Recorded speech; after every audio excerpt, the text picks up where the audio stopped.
I'm very much delighted to be in the midst of these great minds and people here today. Like she said, Elizabeth, working for Vi Agroforestry. And so who is Vi Agroforestry? Vi is Swedish for we. So Vi Agroforestry is a Swedish organization. We have our head office in Stockholm. Our regional office is in Nairobi, along Lower Kabete and Gecha Road. And I sit at the country office, which is in Kitale. Do I look Kitale? Yes. The fruit basket, the food basket. You have to be close to where the food security is. And so who is VI? As VI, we are fighting poverty and climate change together. And I will explain shortly how we are doing it. And VI was founded about 35 years ago by some Swedish journalists who went to West Pokot and the plight of West Pokot, the level of degradation. So what we started with as an organization was basically planting trees. Anywhere, plant trees. But then we realized that wasn't sustainable because, again, you're dealing with human beings who have other needs, and how does that get to be? And so our core has remained but has developed.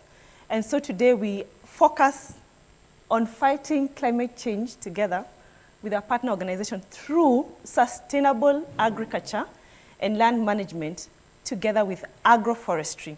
So really our core is on agroforestry. So we have a local presence in East Africa. We're in 4 countries: Kenya, Rwanda, Tanzania, and Uganda. And we are around the Lake Basin, Lake Victoria Basin, but slowly scaling out the rest of the countries, depending on where the presence is required.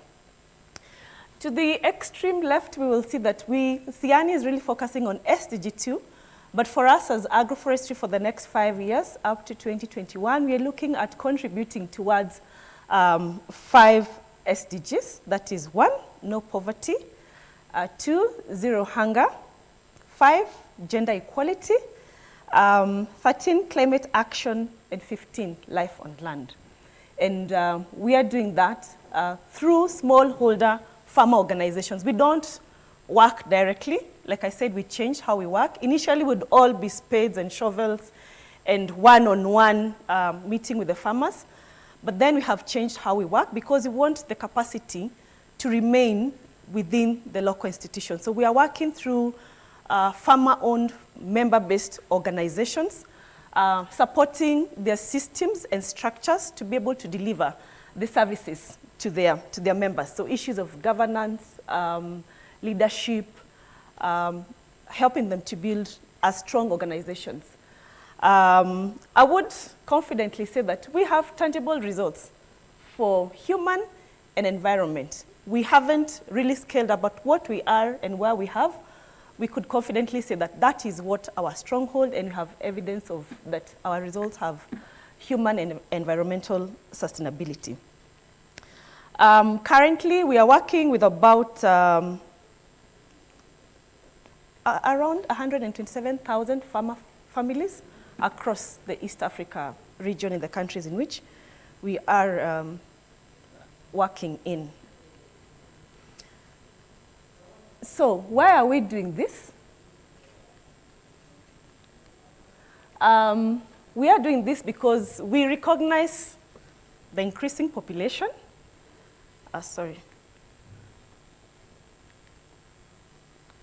The increasing population. Farms are getting smaller. I think that is very evident. Farms are really getting subdivided day by day. Poor soils, erosion management, the same kind of farming over and over, and therefore yielding less, and therefore affecting food security. Women marginalization. Really, women play a lot of key role in agriculture and basically around food security.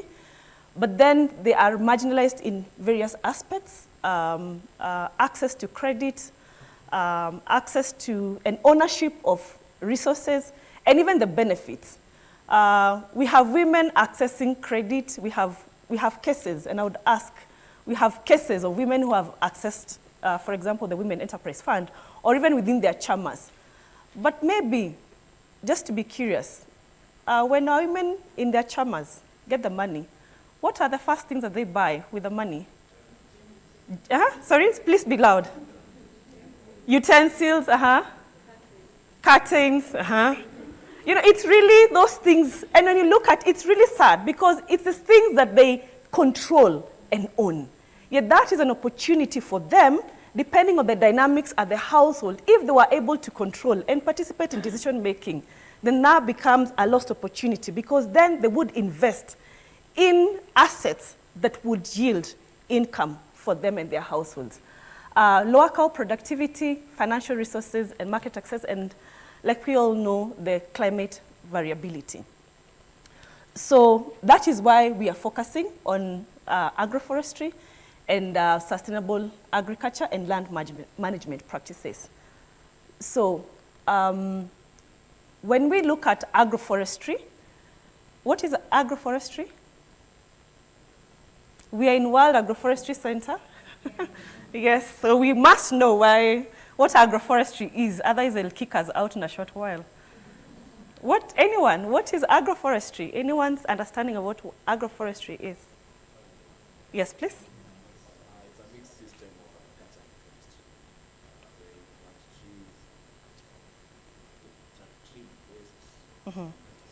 and forestry. Mixed agriculture system.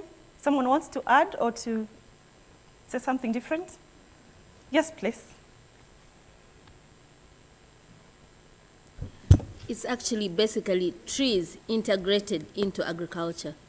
So it's trees, crops, and livestock together, living together in a sustainable way. So like we said, preceded in the previous slide, due to those dynamics, we see that agroforestry really contributes to increased biodiversity because of the interconnectedness of the three on the land. When you look at it, we're talking about reduced pressure on forest. When you look at the conversation around the conservation of forest, the focus has really been within the public land. But why are people encroaching into the public land?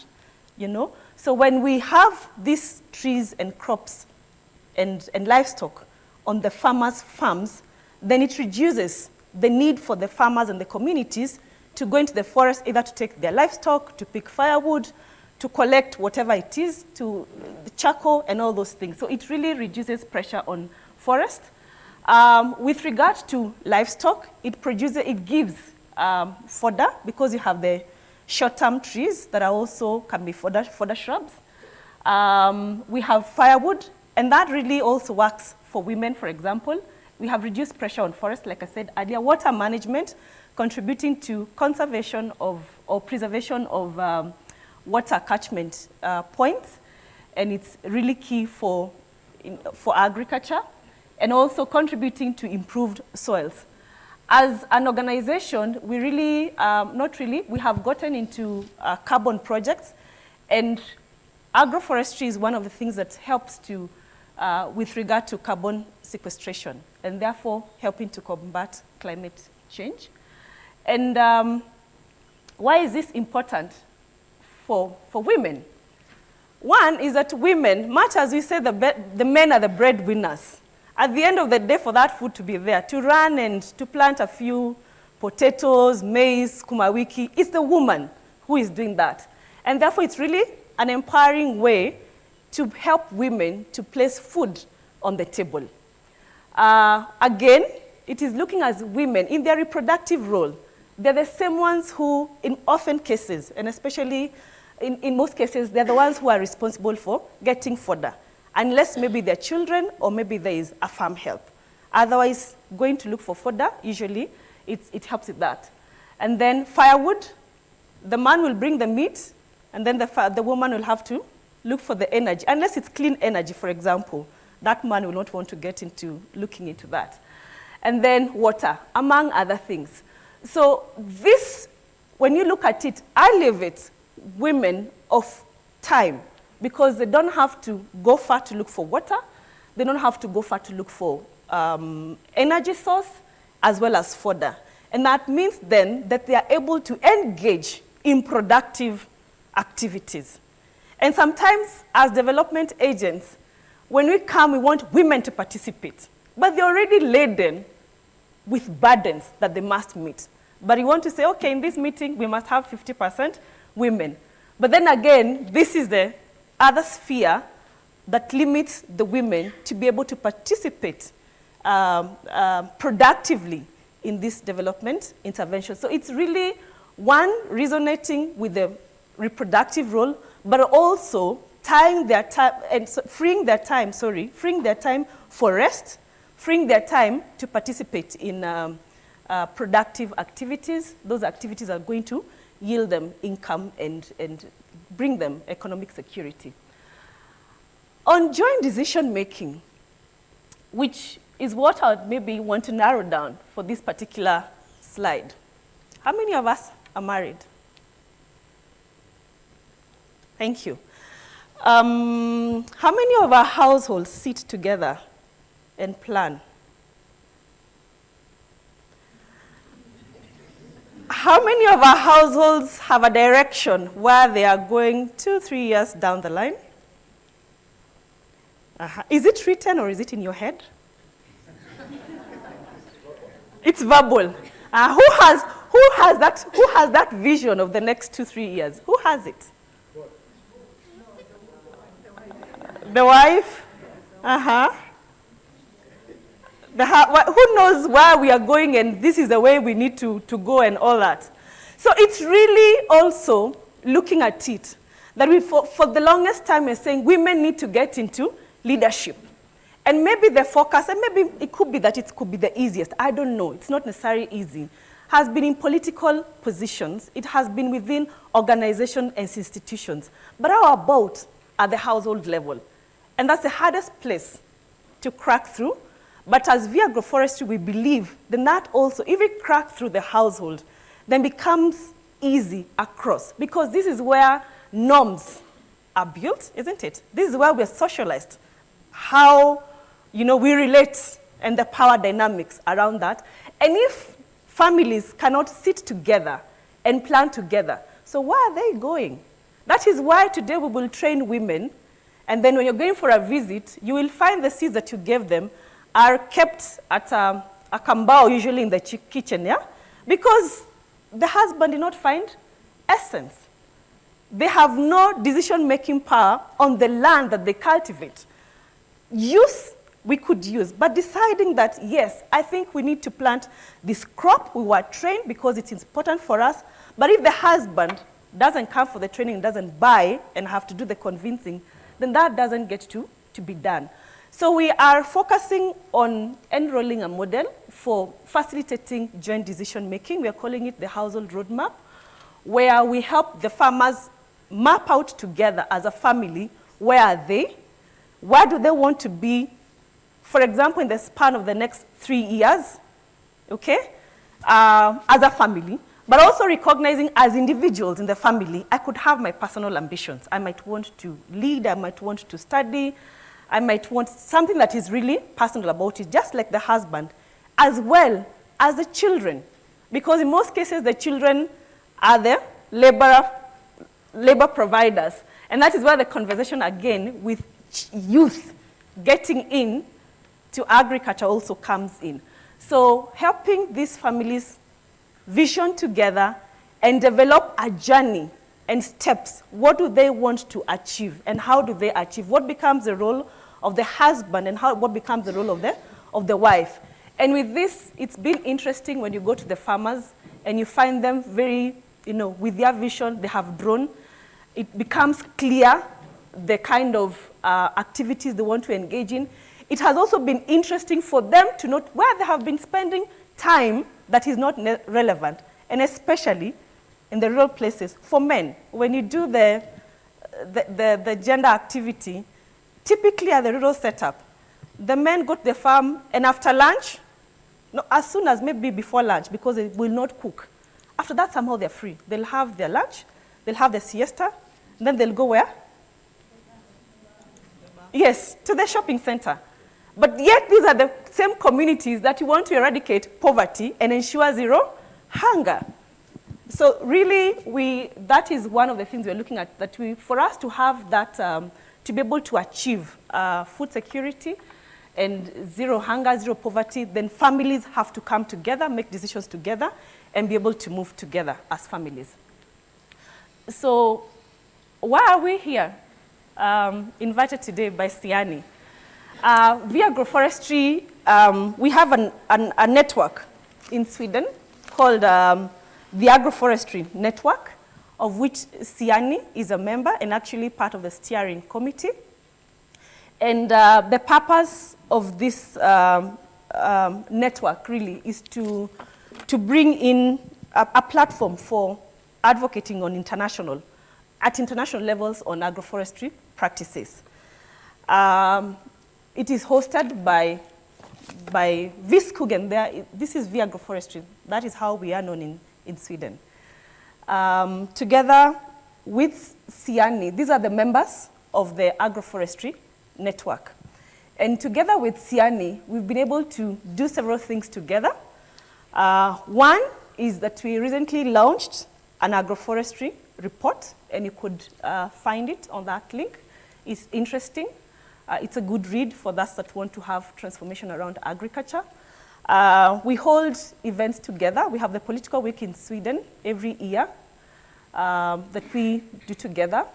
SIANI has invited us to several of their events, and one of them is the Committee on World Food Security. We've participated twice now. Last year it was focusing on forest, women, and agriculture. This year was focusing on private partnership, and we got to be able to present what it is as an organization we're doing around that area. So in view of what Matthew said, in this, what they're looking at and why they came here, I think we are excited. And when I look at the people who are here, then it gets excited that it is a worthwhile partner that we're going to build networks together with. And the road looks a bit not tarmacked. It's a reality. There's a corner at the end. And we're saying that we see ourselves together with SIANI promoting participatory research, and that we're able to identify drivers of change in different contexts with regard to agroforestry. And because this agroforestry network is in Sweden, then you're also saying we want to see exchange of knowledge locally as well as internationally, so that then even within the local context, this knowledge is readily available. So there is a corner, and you're hoping that by the end of today, as Vi Agroforestry, that corner will be straight, and we're going to be able to see what are the opportunities that lie for us to work together with SIANI. Thank you. Thank you. Thank you. Thank you very much, Elizabeth. Every time I come here, I say I don't know why. I don't know why you're hoping. Why is she hoping? Huh? Okay, why are you hoping? Now I'm yes. confident that yes. Please rephrase and say, by the end of today. Please go back to that corner. All right.